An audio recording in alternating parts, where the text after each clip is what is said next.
స్థాయిలో ఉందో మనకు అర్థమైపోతుంది. మీకు అర్థమైపోతుంది. చూస్తే చూడండి, యోగు గ్రంథం 42వ అధ్యాయము, యోగు గ్రంథం చివరి అధ్యాయం 6వ వచనం చూడండి. యోగు గ్రంథం 42వ అధ్యాయం 6వ వచనం. కావున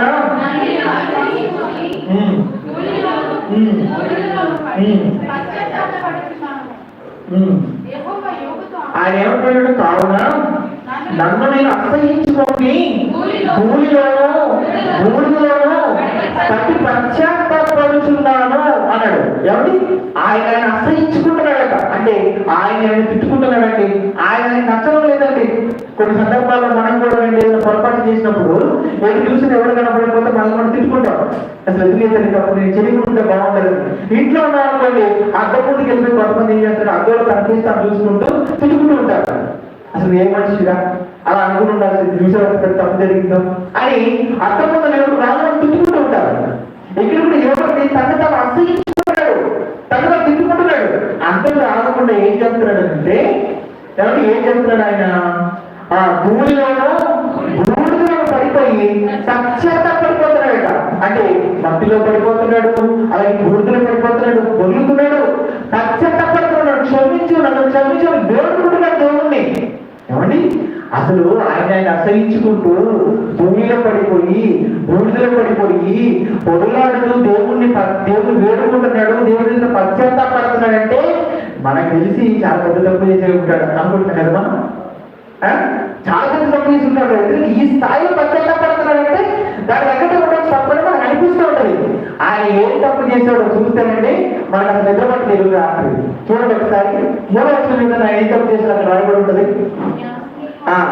జ్ఞానం లేని మాటల చేత ఆలోచనలు నిరంతరం చేయండి ఎవరు అలాగున వివేకం లేని వాడైన నేను ఏమీ లేక నా బుద్ధికి మించిన సంగతులను గూర్చి మాట్లాడితే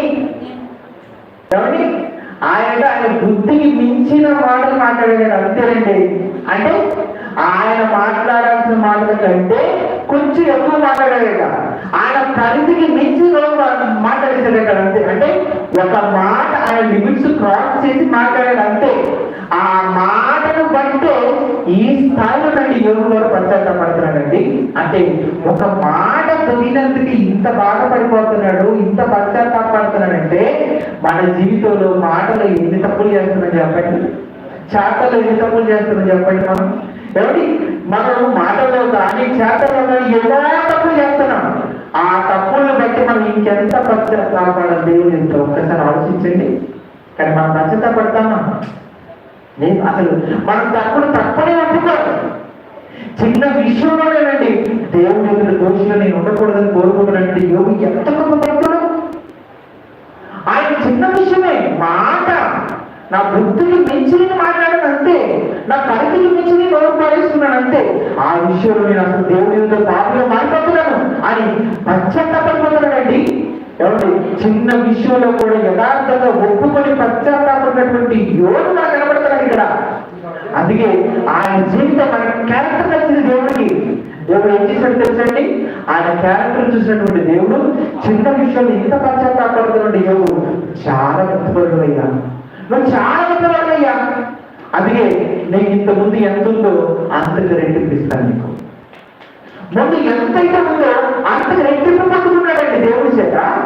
అంటే చేసినప్పుడు ఒప్పుకొని దేవుడి చేత ఆశీర్వదింపబడి అంతకుముందు ఉన్నదానికంటే పోగొట్టుకున్న దానికంటే ఎక్కువ పొందుకున్నట్టుగా మనకు కనబడుతుంటుంది యోగు. అంటే ఎవరి పశ్చాత్తాప పడితే దేవుడి ఎదుట దేవుడు ఖచ్చితంగా ఆశీర్వదిస్తాడు. యథార్థంగా చేసేటప్పుడు దేవుడి ఒప్పుకుంటే దేవుడు చాలా గొప్ప చేయబడతాం. ఉన్నతమైన స్థితిని దేవుడు అనుగ్రహిస్తాడు అన్నదానికి మంచి ఉదాహరణగా మనం యోగు జీవితం కనబడుతుందండి. మనం ఎప్పుడు కూడా ఎలా ఉండాలన్నప్పుడు ఒక దావీదులా ఉండాలి, ఒక యోగులా ఉండాలి. యథార్థంగా చేసే తప్పును దేవుడిని ఒప్పుకునే వారిగా ఉండాలి. అలా ఉంటేనే దేవుడి చేత మనం ఆశీర్వదింపబడతాము. అందుకే ఆ సొలొమోను గారు ఒక మంచి మాట చెప్తాడండి. సామెతల గ్రంథం 25-28 అధ్యాయం చూడండి, అక్కడ ఏం చెప్తున్నాడు. సామెతల గ్రంథం 27 అధ్యాయం 11 చూడండి, అక్కడ ఏం చెప్తున్నాడు.